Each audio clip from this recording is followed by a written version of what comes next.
আমাদের। আর আরেকটি বানর এখানে দেখেন, ও এমন ভাব দেখাচ্ছে ও কিচ্ছু করবে না, কিন্তু এমন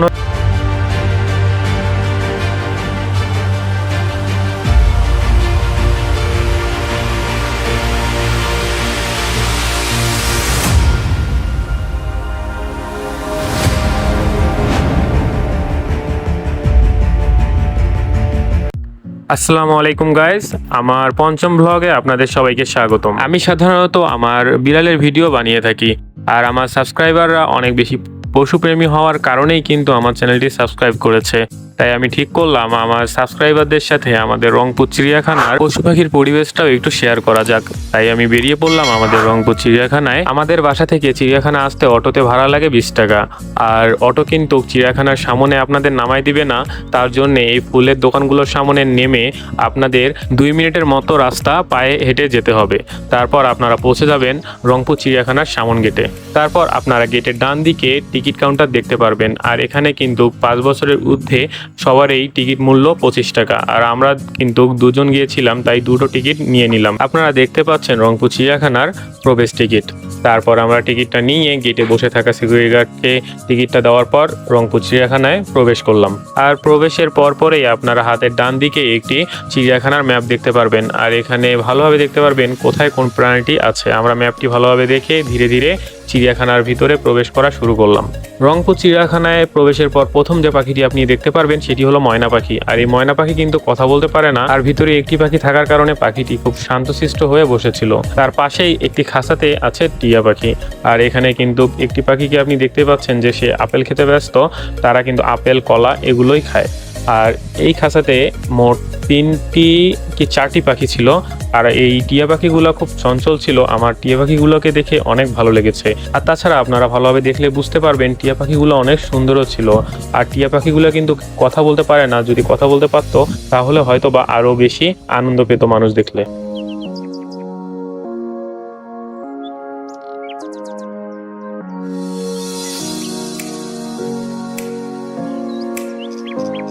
তারপর আমরা একটু সামনে আগানো শুরু করলাম পরবর্তী খাঁচায় কি আছে সেটা দেখার জন্য। আর আপনারা দেখতেই পাচ্ছেন এই খাঁচায় কিন্তু একটি বেজি আছে, আর এখানে একটি বেজি ছিল। আর এই বেজিটি উপরে বসেছিল চুপচাপ। বেজিটিকে আমার এতটা ভালো লাগলো না। আমরা সামনে এগোতে শুরু করলাম বানর দেখার জন্য। আর এখানে কিন্তু দুটি বড় বড় ঘরের মতো খাঁচা ছিল, যেখানে প্রচুর পরিমাণ বানর ছিল। রংপুর চিড়িয়াখানায় সবচেয়ে বেশি আছে বানর আর হরিণ।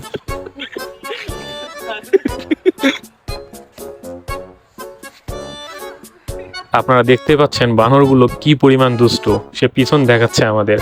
আর আরেকটি বানর এখানে দেখেন, ও এমন ভাব দেখাচ্ছে ও কিচ্ছু করবে না, কিন্তু এমনভাবে থাবা দিল যে ওর নখের আঁচড় কিন্তু হাতে লেগে গেছিল। আর ওর সাথে সাথেই থাবা দিয়ে উপরে উঠে গেছে। আর আরেকজন ভদ্রলোক এখানে বসে বসে দেখেন কিভাবে দেখছে বানরগুলোর সাথে। আমরা অনেকক্ষণ সময় কাটানোর পর আমরা পরবর্তী খাঁচার মধ্যে চলে গেলাম, যেখানে ছিল উট পাখি। আর উট পাখি এখানে 4টা কি 5টা ছিল। আর উট পাখিগুলো অনেক বেশি মিশুক হওয়ার কারণে আপনাদের তাদের সাথে সময় কাটাতে অনেক বেশি ভালো লাগবে। স্পেশালি আমরা কিন্তু উট পাখির সাথে অনেক বেশি সময় ছিলাম। আর আমরা যেখানে দাঁড়াইছিলাম উট পাখিগুলো বারবার আমাদের কাছে আসছিল, আর আমরা তাদেরকে পাতা খাওয়াচ্ছিলাম।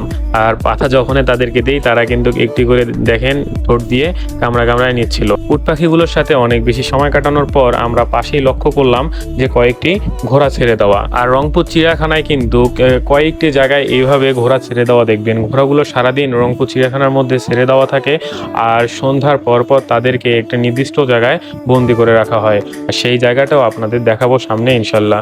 আর আপনারা দেখতেই পাচ্ছেন ঘোড়াগুলো কিভাবে খেলা করে বেড়াচ্ছে। আমার কিন্তু এই জিনিসটা অনেক বেশি ভালো লেগেছে।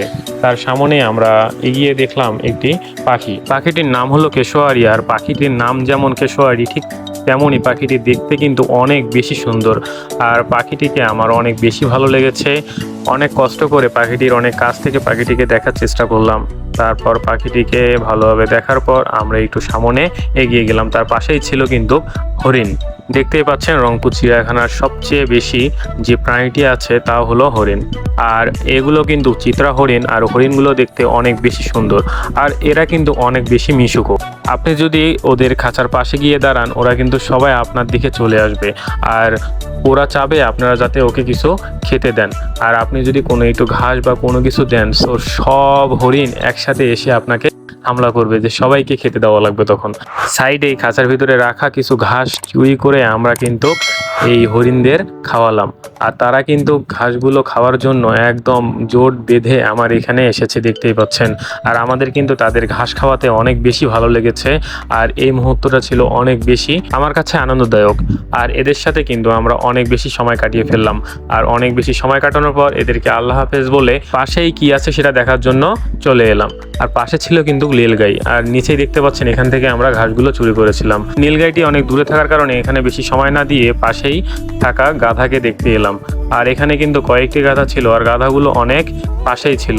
দেখতে পাচ্ছেন গাধাগুলো কিন্তু তার এখানে খাবার খাচ্ছে, তাই মাথা তুলে একবার দেখছেও না। সত্যি বলতে রংপুর চিড়িয়াখানা অনেক বড় হওয়ার কারণে একটি ভিডিওর মাধ্যমে পুরো চিড়িয়াখানা দেখানো সম্ভব না, তাই পরের ভিডিওতে আপনাদের দেখাবো কিভাবে এই প্রাণীটি আমাদের উপর হামলা করতে চেয়েছিল, আর আমাদের সামনেই ময়ূর কীভাবে পেখম মেলে, আর এক্সট্রা অনেক কিছুই। আপনারা পরের পার্টটি দেখার জন্য চ্যানেলটি অবশ্যই সাবস্ক্রাইব করিয়েন। ভিডিওটি ভালো লাগলে লাইক কমেন্ট শেয়ার করিয়েন। নিজে ভালো থাকবেন, নিজেকে ভালোবাসবেন, অন্যকে ভালোবাসবেন, পাশাপাশি অবশ্যই পশু পাখিদের ভালোবাসবেন। আজকের মতো এখানেই, আল্লাহ হাফেজ। পরের ভিডিও দেখার আমন্ত্রণ জানাচ্ছি।